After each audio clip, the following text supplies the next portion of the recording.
किसी भी महापुरुष के सामने बैठिए जो भगवान की कथा सुना रहे हैं, सुनते रहिए। ये कथा ही कलिकाल में जीवन के कल्याण के लिए पाथेय है, इसके अलावा दूसरा कोई उपाय नहीं। एक व्यक्ति ने कहा, महाराज कथा करते क्या लाभ होता है? प्रश्न किया, आप कथा सुनाते इससे क्या लाभ है? हमने कहा कोई लाभ नहीं है, सब बेकार। लेकिन एक लाभ मैं आपको बताऊं, और इस लाभ को आप इनकार नहीं कर सकते हैं। इस पंडाल में कितने लोग होंगे इस समय? सुमित बाबू, 15,000 कम से में बैठे हैं। ये कथा न होती तो हो सकता है इस 15,000 में से कुछ लोग इस 4 घंटे में कोई गलत काम कर देते।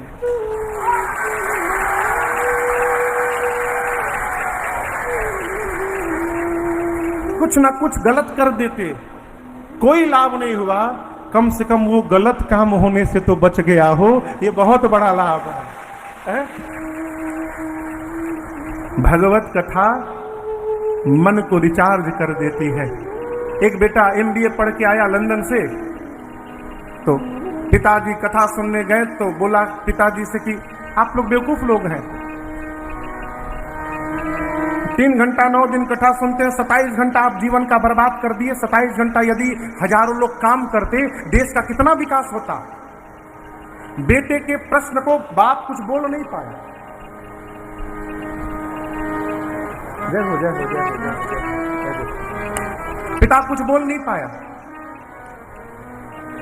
जो महाराज कथा सुना रहे थे उनके पास जाकर पिता रोने लगा। महाराज, मेरे बेटे ने मेरे से ऐसा प्रश्न किया, क्या उत्तर दूं? बोले बेटे को ले आइए। आएगा नहीं, किसी तरह ले आइए।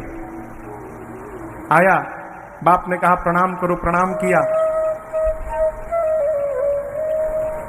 बेटे ने कहा कि मेरा यही प्रश्न है कि आप 3 घंटा सबको फंसाए पड़े हैं, मान लीजिए 2000 लोग बैठे हैं कथा में, 9 दिन कथा सुना रहे हैं, 9 या 27 घंटे ये 2000 लोग यदि काम किए होते, कितना विकास होता देश का।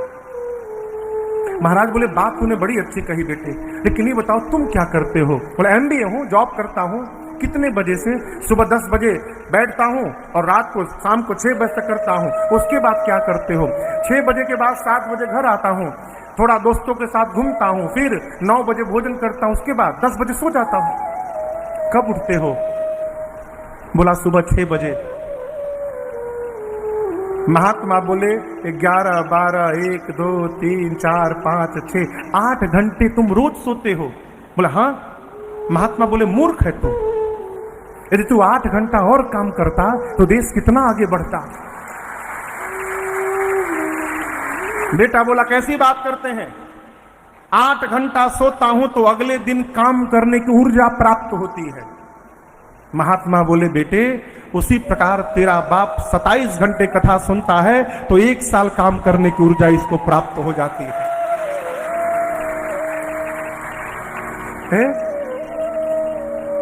कथा जीवन को सरस बना देती है, कथा जीवन को सरल बना देती है, कथा जीवन को सहज बना देती है। और याद रखिएगा, जो सरल हो गया, जो सहज हो गया और जो सरस हो गया, उसको भगवान को ढूंढना नहीं है, भगवान उसको ढूंढते ढूंढते उसके पास चले आते हैं। वाल्मीकि जी ने कहा प्रभु आपको वही जान सकता है जिसको आप जनवाएंगे। सोई जानै जेहि देहु जनाई,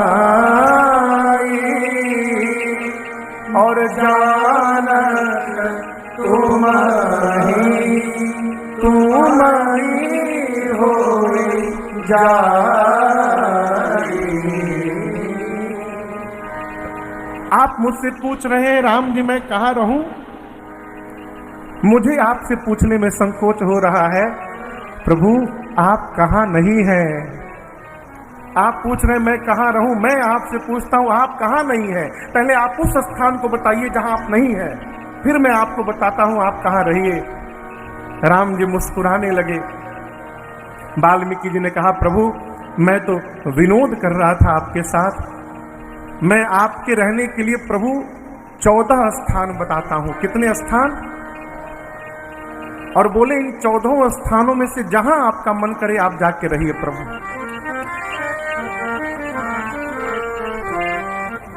सबसे पहला स्थान वाल्मीकि जी कहते हैं प्रभु, जिनके श्रवणा समुद्र समाना, जिनके श्रवणा समुद्र समाना, कथा तुम्हारे सुभग सरिहाना, कथा तुम्हारी सुभग सरिहाना, भरहि निरंतर होहि न पूरे, भरहि निरंतर होहि न पूरे, इनके तुम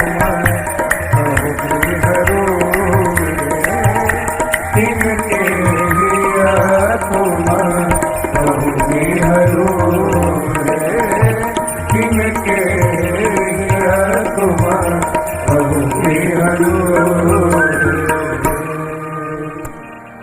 वाल्मीकि जी कहे प्रभु, जिस जीव की, जिस मनुष्य के कान समुद्र जैसे हो जाएं, कान का स्वभाव समुद्रवत हो जाए।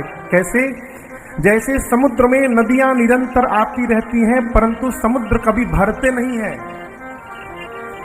उसी प्रकार जिस मनुष्य के कान रूपी समुद्र में आपकी कथा रूपी नदी निरंतर आती रहे, और जिस मनुष्य के कान कभी आपकी कथा सुन के भरे नहीं प्रभु, आप उसके हृदय में जाके रहिए। आपके लिए पहला स्थान बता रहा। अब आप में से जिसका मन कभी कथा से न भरे, समझिए आपके हृदय को पहला स्थान बताया वाल्मीकि जी ने। पहले स्थान पर कान, दूसरे स्थान पर आंख। लोचन चातक जिन करि राखे,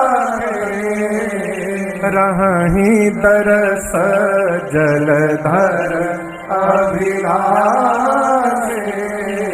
निदरहि सरित सिंधु सर भारी, रूप बिंदु जल होहि सुखारी।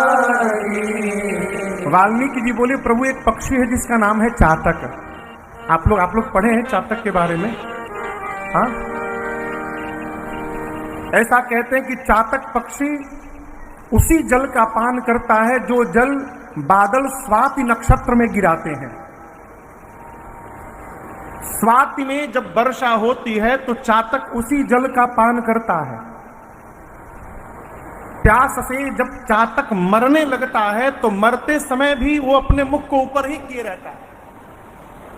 सोचता है यदि चोंच नीचे करके गिरूंगा और मरते समय यदि कोई दूसरा जल मेरे मुख में चला जाएगा तो मेरे जीवन भर का प्रेम मरते समय झूठा हो जाएगा, इसलिए ऊपर करके मरता है। वाल्मीकि जी कहते प्रभु, जिस व्यक्ति की आंखें चातक हो जाए और आपका रूप स्वाति का बूंद हो जाए, अर्थात जिस जीव की आंखें केवल आपको देखने के लिए ललायित रहती हो, प्रभु आप उसके हृदय में अकेले नहीं, सीता जी और लक्ष्मण जी के साथ जाकर विराजमान हो जाइए। आपके लिए दूसरा स्थान है। आंखें भगवान को ढूंढे,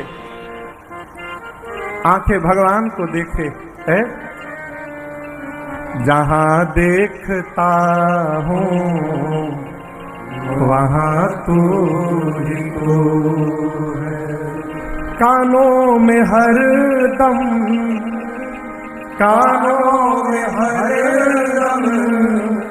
बस तेरी गुफ्तगू है। जहां देखता हूं वहां तू ही तू। ये दूसरा घर। तीसरा घर जिह्वा को कहा प्रभु, जिसकी जिह्वा दिन रात आपका गुणगान करे। जस तुम्हार मानस विमल हंसिनी जीहा जा, मुक्ता हल गुण गन चुनई, राम बसहु हृदय कास। आपके कथा रूपी मानस सरोवर में से जिस व्यक्ति की जिह्वा हंसनी बनके आपके नाम और गुण रूपी मोती का चयन करे, प्रभु आप उसके हृदय में रहिए, आपके लिए 30 राग है। कहने का अर्थ है जिसकी जिह्वा भगवान का गुणगान करे, जिसकी जिह्वा भगवान का नाम ले, उसके हृदय में भगवान सर्वकाल रहते हैं। ये 30 राग है। नाम लेने का स्वभाव बनाइए, नाम लेने का स्वभाव बनाइए। कैसे बनाए महाराज? घर में चारों तरफ भगवान का नाम लिख के रखिए।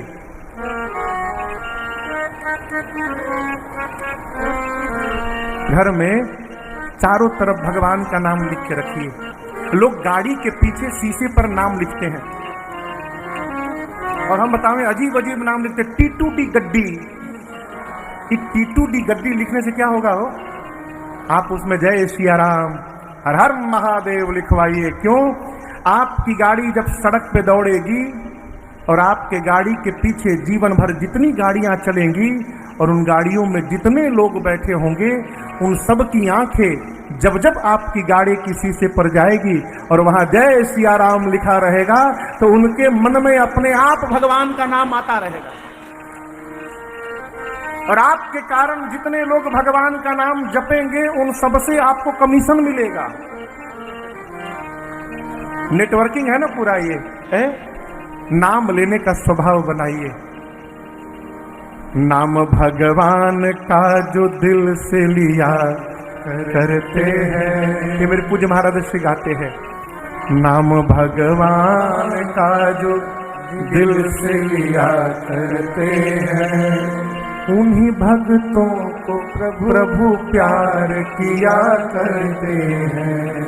उन्हीं भक्तों को प्रभु प्यार किया करते हैं। इसलिए आप लोग भी हरि बोल मेरी रचना, घड़ी घड़ी